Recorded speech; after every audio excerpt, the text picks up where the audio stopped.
सुप्रभात प्रिय विद्यार्थियों, आज हम रस स्वरूप और उसके अंग का अध्ययन करेंगे। रस काव्य को पढ़ने, सुनने, देखने नाटक के संबंध में है। से जिस अलौकिक आनंद की अनुभूति होती है उसे रस कहा जाता है। रस की व्युत्पत्ति रस शब्द से ही होती है, जिसका अर्थ होता है आस्वाद लेना, और साधारण अर्थ में भी इसका अर्थ यही लिया जाता है। रस के स्वरूप को हम आचार्य भर्त मुनि के सूत्र विभावानुभाव व्याभिचारी संयोगाद रस निष्पत्ति के आधार पर समझ सकते हैं। रस के स्वरूप को प्रकट करने वाला आचार्य विश्वनाथ का निम्न वक्तव्य भी दृष्टव्य है। सत्वोद्रेकांड प्रकाशनांद आनंद चिन्मय वेदांतर स्पर्श शून्य ब्रह्म सवाद सहोदर लोकोत्तर चमत्कार प्राण के चित प्रमाण भी स्वकार सब अकाराद भिन्न तो मेय मानस्य स्वाद्यते रस है। इस सूत्र को समझने के लिए इसके प्रत्येक अंग को हम अलग अलग करके देखते हैं। सत्वोद्रेकात खंड अर्थात जब किसी व्यक्ति के मन में सत्व गुण का उद्रेक हो,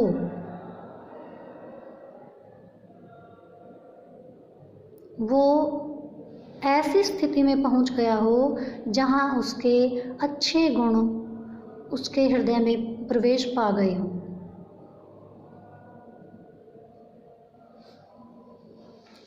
तब उस स्थिति में जिस रस को वह अनुभव करता है वो अखंड होता है, स्वयं प्रकाशवान होता है, और उस समय उस व्यक्ति की या सहृदय की स्थिति तन्मयता की होती है।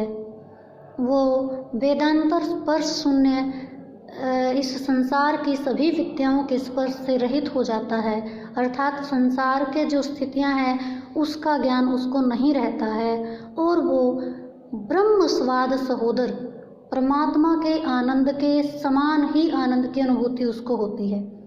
लेकिन जो आनंद उसको मिलता है वो परमात्मा के आनंद जैसा नहीं होता, क्योंकि ब्रह्म आनंद जो होता है वो चिरस्थायी होता है, और काव्यानंद जो होता है वो क्षणिक होता है। जब तक हम काव्य सुन रहे होते हैं, देख रहे होते हैं, तब तक ही काव्यानंद की अनुभूति किसी भी सहृदय को होती है।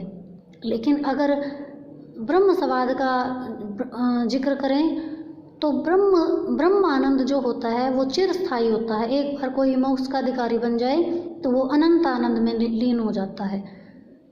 जो काव्यानंद है, लोकोत्तर चमत्कार प्राण है, उसकी अनुभूति प्रत्यक्ष भी नहीं होती और अप्रत्यक्ष भी नहीं होती।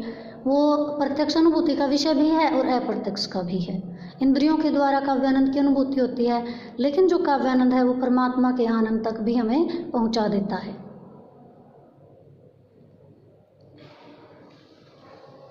ये रस के स्वरूप को बताते हैं। अब आगे चलते हैं।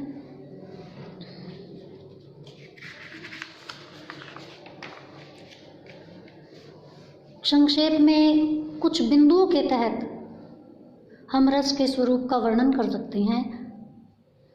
रस आस्वाद का विषय है। स्थायी भावों की परिपक्वता ही रस है। रस स्तो गुण के उद्रेक की स्थिति में प्रकट होता है। रस अखंड होता है। रसानुभूति में विभाव और अनुभाव की अलग अलग अनुभूति नहीं होती है। यह पूर्ण तन्मयता की स्थिति होती है। रस न तो प्रत्यक्ष है न परोक्ष है, वह लोकोत्तर चमत्कार प्राण है। रस स्व प्रकाश आनंद है। इसमें इंद्रिक अनुभूति का प्राय अनुभव होता है तथा चैतन्य आत्मा का सद्भाव भी इसमें बना रहता है। यह ब्रह्मानंद सहोदर है, पर शुद्ध ब्रह्मानंद नहीं है। व्यक्तिगत राग द्वेष रस को प्रभावित करते हैं और रस एक क्षणिक प्रक्रिया भी है। अब रस के अंग। आचार्य भट्ट मुनि के सूत्र विभावानुभाव्याभिचारी संयोगार्थ रस निश्चिति के अनुसार रस के 4 अंग हैं। रस का सबसे पहला जो अंग है वो है स्थायी भाव।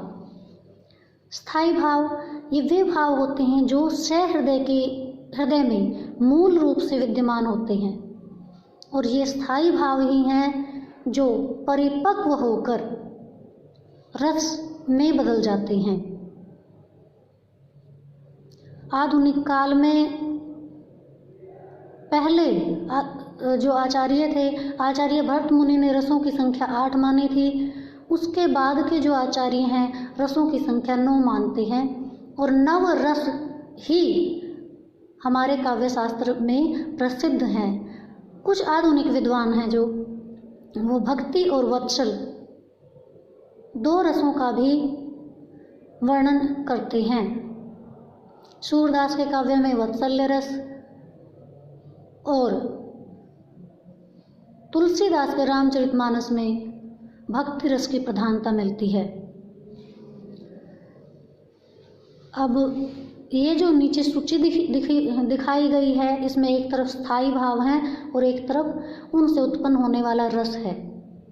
रति से श्रृंगार रस उत्पन्न होता है, हास से हास्य रस, क्रोध से रौद्र रस, शोक से करुण रस, उत्साह से वीर रस, विस्मय से अद्भुत रस, जुगुप्सा से विभेत्स रस, भय से भयानक, निर्वेद से शांत रस।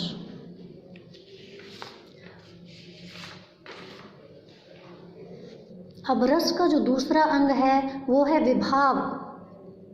विभाव कारण होते हैं रस की उत्पत्ति के कारण। विभाव वे कारण हैं जिनसे रस का उद्भव होता है। ये रस की उत्पत्ति निश्शक्ति अथवा अनुभूति के कारण है। ये 2 प्रकार के होते हैं, आलंबन विभाव और उद्दीपन विभाव।